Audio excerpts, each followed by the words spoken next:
بسم الله الرحمن الرحيم. يا أيها الناس كلوا مما في الأرض حلالا طيبا ولا تتبعوا خطوات الشيطان إنه لكم عدو مبين. إنما يأمركم بالسوء والفحشاء وأن تقولوا على الله ما لا تعلمون. وإذا قيل لهم اتبعوا ما أنزل الله قالوا بل نتبع ما ألفينا عليه آباءنا أولو كان آباؤهم لا يعقلون شيئا ولا يهتدون. ومثل الذين كفروا كمثل الذي ينعق بما لا يسمع إلا دعاء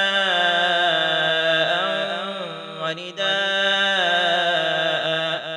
صم بكم عمي فهم لا يعقلون. يا أيها الذين آمنوا كلوا من طيبات ما رزقناكم واشكروا لله إن كنتم إياه تعبدون. إنما حرم عليكم الميتة والدم ولحم الخنزير وما أهل به لغير الله فمن اضطر غير باغ ولا عاد فلا إثم عليه إن الله غفور رحيم. إن الذين يكتمون ما